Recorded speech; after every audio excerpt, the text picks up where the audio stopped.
with Klein, and I am a teacher, a professor in the special education department, and I would like to introduce Kathy Furlong Silverio, and she is a clinical professor as well in the same department. Dr. Nancy Sall, also early childhood within the special education department.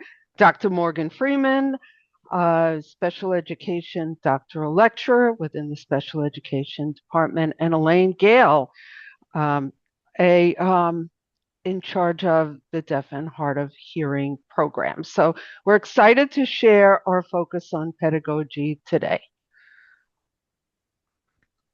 Thanks, Liz, for the intro. So to get us started, we weren't sure like the breadth of comfort or awareness for the people that were going to come in today related to peer observations. So we wanted to just get a quick poll in the chat of where you're at with these sorts of things. And we thought maybe you could just use a little scale of 1 to 5, 1 being the least comfortable or aware of, and 5 being the most comfortable or aware of. A, the process of planning and coordinating within your department. So you could indicate A with a number. And then your comfort or awareness of observing a colleague and knowing what to look for when you're doing those observations. And then the last one, C, giving feedback to a colleague or discussing what you saw and their experience and your experience in post observation. So again, if you just want to plop in the chat your rankings for A, B, and C.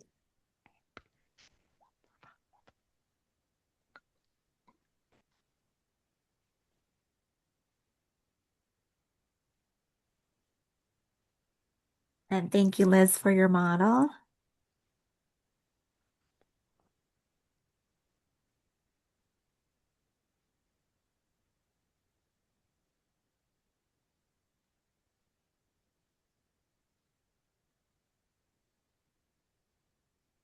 Wonderful. Thank you for putting those in the chat. We'll give everyone another moment. I Oh, love how sorry, some Stephen. I see your question. We're talking 1 through 5 total. yes, 1 through 5. Oh, 5 or 6. And all three. Okay. Thank you. I got it. Okay. I think we have almost everybody that I saw initially. So it looks like our comfort level ranges from mid-range, like 3 to 5.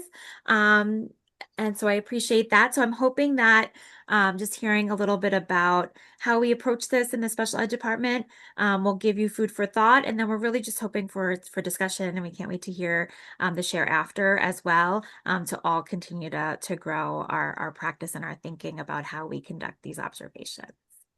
So I'm going to turn it over to, I believe it's Nancy next. Yeah, thank you. Okay, so hi, I'm Nancy Sall, and I'm going to give you a little bit of the behind the scenes kind of stuff that goes on with the Peer Observation Committee. And that is all of us who are participating in this workshop from the Department of Special Education.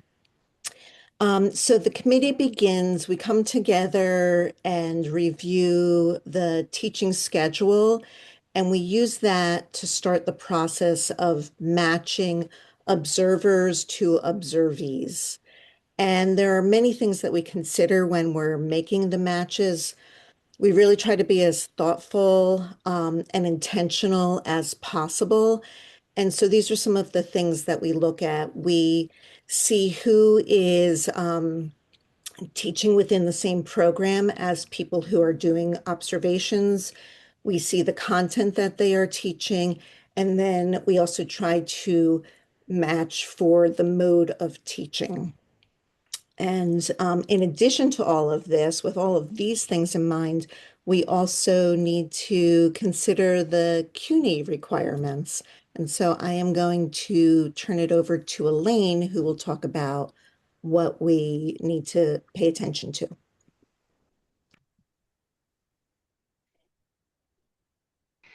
Yes, hi, hello. My name is Elaine Gale, and I am from the Special Education Department, specifically in the Deaf and Hard of Hearing Teacher program.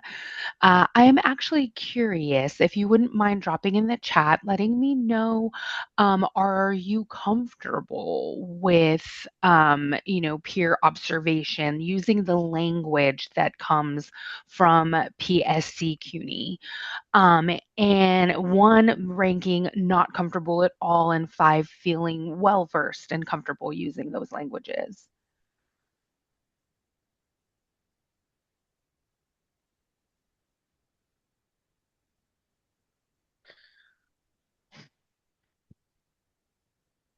Threes. Okay, yeah, so it seems like many of you feel fairly comfortable using that. I see an average of about threes across the board. So we're still going to go ahead and just go into this a little bit. So with peer observation committee, I've been involved with them for many, many years, and we still look over these often. We still review these on our own. The PSC CUNY guidelines for peer observation. So this is just, it's available if you need it. You can use that QR code to access these. Also, basic every semester. Not, I'm sorry, hold on for me one moment. So non-certified, you can see that on the screen where that comes from, where non-tenured, non-certified members fall. And they typically have to be observed every semester in those situations. So the rules about that are that you have to observe for the entire class, and it has to be given. They have to be given a 24-hour advance notice, and it also has to include the I'm sorry, it's very hard to see. The D1 10-week semester. It's got to be in that 10-week semester, in the first 10 weeks. So you also have to, the exceptions that are included is that they can be observed if they are already tenured and already certified, or if you don't have to observe them actually either, but if they want it or you want to, if that person wants to be observed, then the chair would have to observe that person. It would have to be done in that style. And so those are the basic CUNY guidelines for observation, for peer observation. And again, that QR code is there if you all need that. And so now I will turn it over to, I don't know who's next. Sorry, I forgot. That's okay. It's Oh, okay. I'm sorry. I'm not next. That's Kathy is. okay. Yeah, so we just wanted to share out the pipe pop cycle that we actually use with our teacher candidates in the field, but we also model the peer observation process in the special education department on it. So we have this idea of, that there is a before observation connection between the faculty, the full-time faculty member, and the person that they're going to be peer observing. So the observer and the instructor agree that, maybe on what like a focus or a lens might be for the session. We ask them to share their syllabus. We identify which session we'll be attending, and make sure that like if, there's any presentation or materials, we ask for that ahead of time. Then we plan for during the observation, right? That's when the observer, usually the full-time faculty member, right, would be taking descriptive notes on the agreed upon focus points, preferably using we have a specific format or template for our observations that guide the sorts of things we want to make sure that we are able to write up. and then or speak to when we meet. And then we have that after conversation where we will debrief with each other, share any feedback, and reflect on the process. So this new insight can be then fed into a new observation cycle if needed, but it isn't usually for peer observations, but with our students especially, that would be important. So I know we're going to start the before observation conversation. Okay, so there are several ways to touch base with a peer, or maybe even somebody you'll be assigned to somebody you don't know. So this is really important because if you're assigned to somebody you don't know, I think about how it must feel on the other side. And when I was an adjunct, that happened, and I think it's important to at least offer that human touch. And I personally, you can read what's happening here. I personally like the phone the best because then I feel like people are on the go and the phone allows them, if they're stuck in traffic or something, not to have to schedule another Zoom meeting. I think email is just, asking for a problem, just to have a post observation chatting back and forth. I prefer either the phone or Zoom. So what I do is I write to the person a friendly email saying we have to do it, or not in that way, but this is required. And when would you like to speak on the phone? Do you have some goals in mind? Sometimes they don't have goals in mind, and I will say, this is what we're looking for, or this is the general. It's not a matter of a score sheet, it's a general idea of what we're looking for, and then I try to do it within the time frame, right before, not right before, but giving them like a week or so, and I'll collect the materials from them when they're ready to give them to me. Some people send the materials right away. Some people want to work on them and they'll send them that day. It's all good as long as I have, some idea of what they're going to do so I can kind of look out for it. Okay. So then once, we're going to, oh, sorry, Liz, were you also doing goals? No, I am. Oh, thanks, Nancy. It's okay. Um, so we're like splitting this up to keep you all on your toes, so nobody gets focused on one person too long. Um, but I want to touch also on what Liz was just saying about not having a score sheet. And the goal of our observations is not necessarily evaluative. So depending upon whether we are observing a new adjunct or an experienced colleague who's been teaching for many years, we do have different goals with the observations that we're doing. With the full-time faculty, our aim is to be collaborative, and this is something that we've talked about in the committee meetings that we've had, and we've tried to readjust the template that we use so that um, so it decreases the anxieties that people have when they're being observed, and B, so that it does emphasize the idea of collaboration in problem solving. And really, what we want is to have meaningful and productive conversations about pedagogy and about the work that we're doing. And whenever I meet with somebody before the observation, I say that our goal is to um, become better at the work that we're doing, to learn from each other. And so with adjuncts, the aim is a little bit different. And there we are bringing in more tips and strategies, and we're trying to support them in in the work that they are doing. And so one example, sometimes these are very small things. Just a couple weeks ago, I was observing an adjunct who was teaching online, a remote class online. And she said in our pre-observation meeting, she said, I don't know what you're going to see because all of the students keep their cameras off. And I said, no, you're allowed to tell them to turn their cameras on. And so that was something new that she had not known before. So those, even little things like that, those things come up.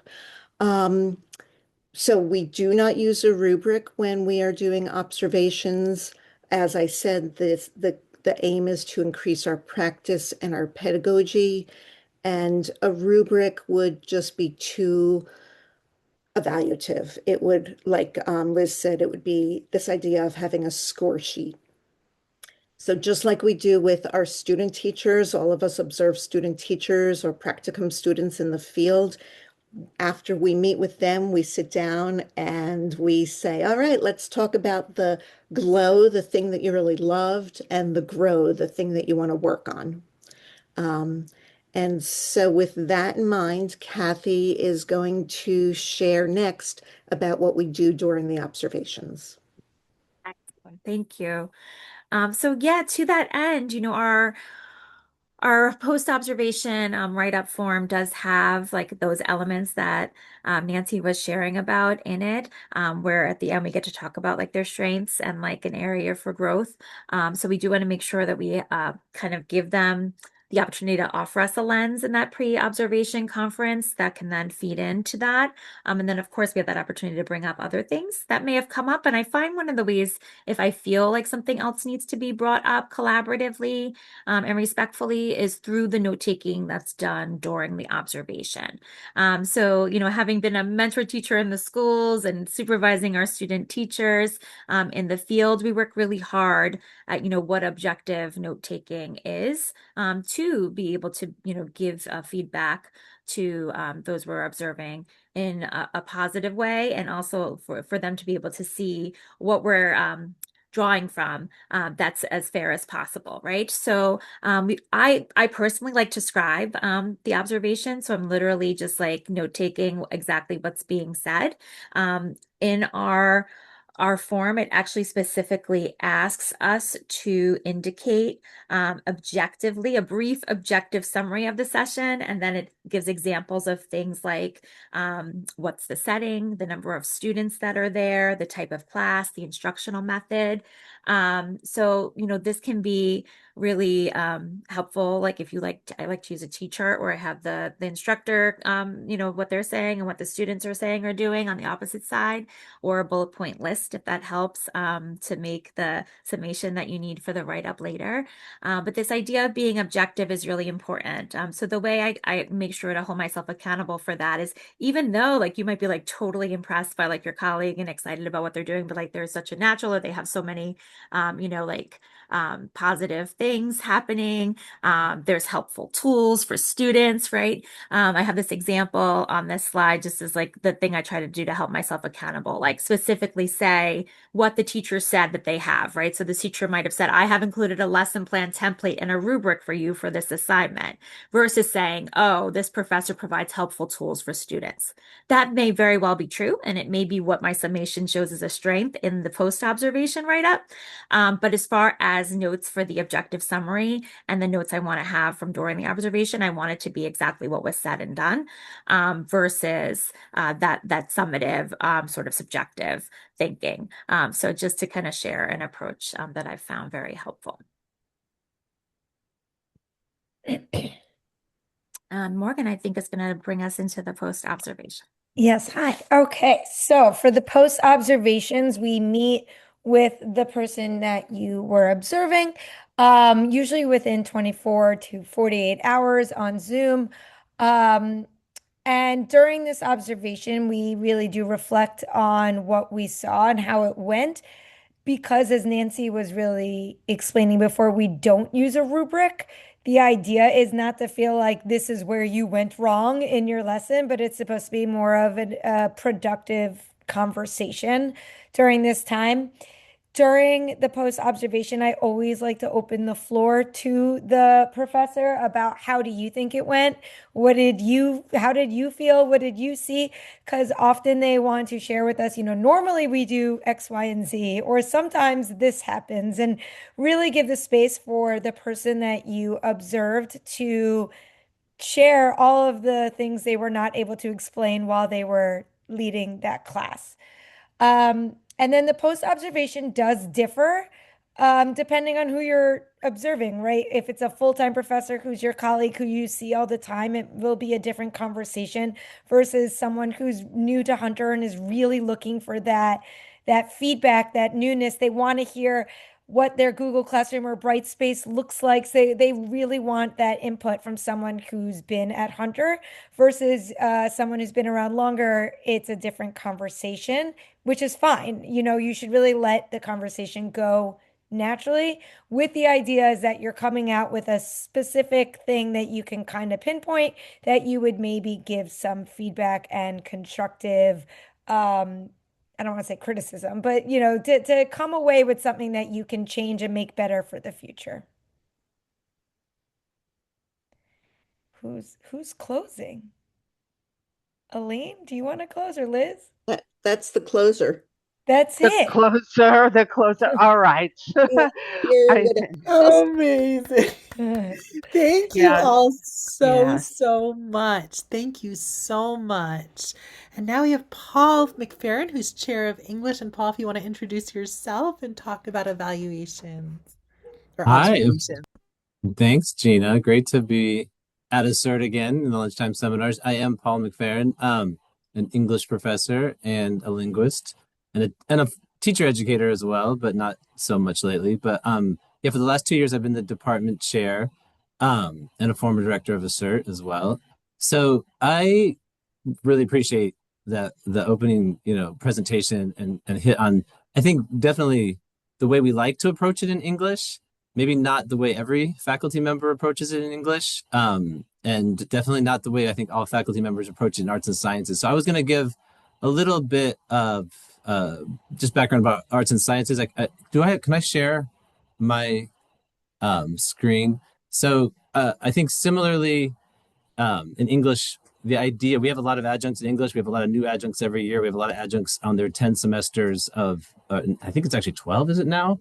With the new contract of being observed, or the new 2+1 year contract. So we do a ton of observations of adjuncts, but also of junior faculty in the same thing. And I've always approached it this way. I've always tried to, as chair, try to tell students or try to tell faculty that it's really a chance to, it's really one of the few chances we have to talk about teaching in the department. We really take teaching so seriously, especially for adjuncts. It's one of the few times they can actually talk to a full-time faculty member about their classes. A lot of times, they can come talk to me as chair, but there's nothing structured like the teaching observations. So I know that we do a lot. We each end up doing like 2 to 3 each semester as full-time faculty, which is another thing I wanted to talk about. But I do try to emphasize, and I do think 99% of my faculty take it seriously in the same way of like, it is a conversation and a chance to learn from each other in a way. And I've had like great experiences with full-time and adjunct faculty over the years, and just observing their classrooms, talking to them, learning from them about what they've been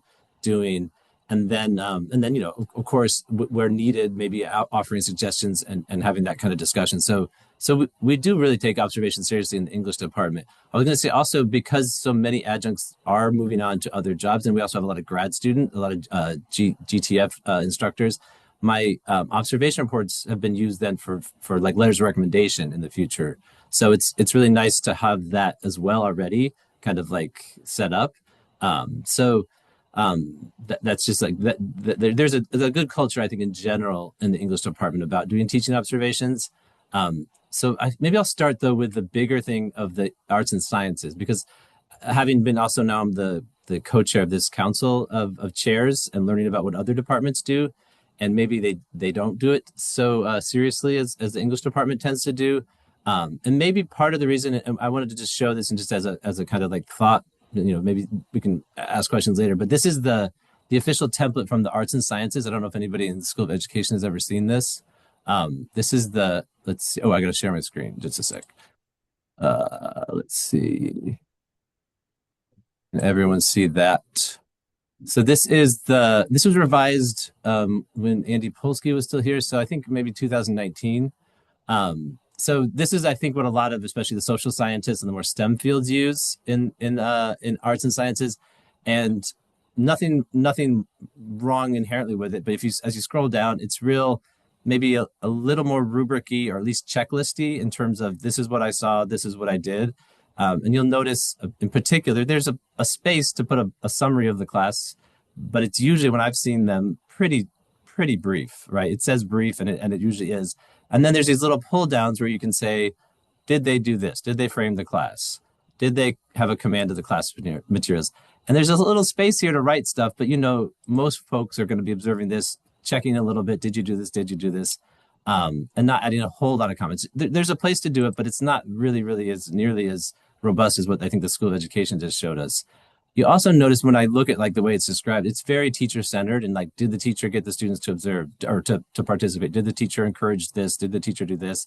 And here's a brief section for overall evaluation. So nothing wrong with this form. I don't want to throw all my arts and sciences folks under the bus, but it does feel, and like I think for like I brought it to the English department, or we've brought it to the English department before, a little too formulaic for what we want to do. I think in a more humanities discussion based courses like what we do in English. But it could work, obviously, for a math course, for a STEM course. I totally get it. It's just, I think the way it's been used tends to be a little bit too maybe simplistic about teaching and not really opening it up for like a discussion. Having said that, we don't give a lot of specifics in English. We do just kind of this basic form. And I think some of this is just everybody develops their own practice. So here's the basic form that we share with our faculty, which basically says, do the observation and have the conference and report on what you talked about in the conference and attach a typed observation report and tell us, was the course very favorable, mixed, or unfavorable? So depending on how you interpret that, and this is where I've kind of developed this over the years on what I do, and I think generally a lot of folks do something similar in English. We basically think favorable and very favorable means you're doing fine. If you have a mixed or an unfavorable, you're supposed to have a PMB person come and sit in that post-observation conference, because that's officially meaning you're not maybe you're having some issues. And so what I do when I observe is I fill out something similar to, I like the idea of this T chart. I guess I hadn't thought about a T chart, but I do something where I'm like a, qualitative researcher, ethnographer. So I really try to just report like what happened in the class. So here, let me just show, I just cut and pasted. There's no, not a big narrative, but these are just some like bits and pieces of different evaluation reports, but almost every one of my reports always just does the description of the class. So, like also being a classroom researcher in my past, just as much as possible, trying to use verbs. I just highlighted some verbs here that are descriptive, right? And not evaluative. And that was also mentioned in the School of Education, like really just trying to just say, this is what happened, right? Not evaluations at all. So this is what I saw. And I oftentimes try to say, like, the students are doing this, the students are on their laptops, the students are looking at Facebook, whatever it is, or they're engaged. So this is all just description. And I do think a lot of, I've shown this to other faculty too, that are doing their observations. And so I'm not saying everybody in English does it like this, but I think there's a good group of folks that do it like this. And then the second part is the evaluation part, right? So always try to start with something very positive. I think in every one of my reports, I use this phrase I particularly liked. And then where I do want to offer some constructive feedback, I'll say, in addition to the positive stuff, I should point out this, right? Or, it's the whole sandwich, right? Of like, great, great, great, maybe this, and then great at the end. So, one of my biggest things coming into an English department in the seminar classes is, I think, as a very student-centered based teaching, as we talk about in ACERT all the time, I have observed enough classes over the years that tend to be lecture-y, right? And in English, that doesn't usually work as well. So this is probably something I could cut and paste into a lot of my observations about, like, it was great, the stuff so well, but it's a little teacher-centered. So this is kind of the things that we talk about when I go to have that kind of post-observation conference. And then you always have to like say if it, this is your final score. So that's just like the general stuff we do in the arts and sciences. And in English, one piece, if we have a moment, I will say too, I tend to be writing these things at the last minute, so I don't send them ahead of time. I don't know if that came up, but that could be something we talk about, if we should send the reports ahead of time. I don't know what they do in School of Education or other departments. Personally, I just print it out the minute before the person comes to my office for the conference, and then we read it together. And I'm open to changing things if I observe something wrong. But I have talked to, I think, Austin Bailey a bit about sending it, earlier so the person can review. I don't think I have a strong opinion. It's something we can talk about. I just am always doing it at the last minute before I meet the instructor. The other thing I just wanted to bring up, because it's as a chair, you can imagine people get frustrated doing 2 or 3 observations a semester. But it is in our like job title that's what we're supposed to do. And again, like, it's just it's just the right thing to do, but that sounds like a parent. And sometimes as a department chair feel like a parent telling faculty they're supposed to do this, eat their broccoli. But I did recently find this. I didn't know. Maybe Jack knew about this or other people in the union. This code of practice. So I might share this with my faculty sometime. Let's see. Can you all see this? So basically, this is a description of like if you're an assistant professor, associate professor, and it has this idea that it says one of the principal means of exercising this responsibility of doing service is the continuation of peer observations of teaching members and instructional staff. So just always like a reminder that if full-time faculty aren't doing these observations, it means junior faculty are doing them more, right? And again, it's just like this culture of a department. And I think this is where like we can have this bigger discussion of culture of peer observation. It seems like some departments really don't have that culture of really kind of teaching maybe focused, or that it's a shared responsibility of all full-time faculty. So I always want to emphasize that to my department, but I think it's something important we need to maybe make a little bit more wider. I think School of Education people obviously take it seriously because that's what you do. I think English people in general do, but there's definitely like it's not as maybe uniform across the college. The maybe seeing the value of it, and also just full-time faculty just refusing to do it, which I think is absurd, but it happens. So I wanted to bring that up today because I think that's part of it too. When junior faculty end up doing like more service, right? And it's literally in the description of our code of practice of what your job title is. If you're a full professor, you're supposed to be doing observations. Sorry, that was my little rant. I think I'm done for now, but thank you all, and we can open it up for questions, I think. Yeah, let's open it up. Thank you, Paul. Let's open it up for discussion. I love the best thing about ACERT is the sharing of different experiences from the different schools. Yeah,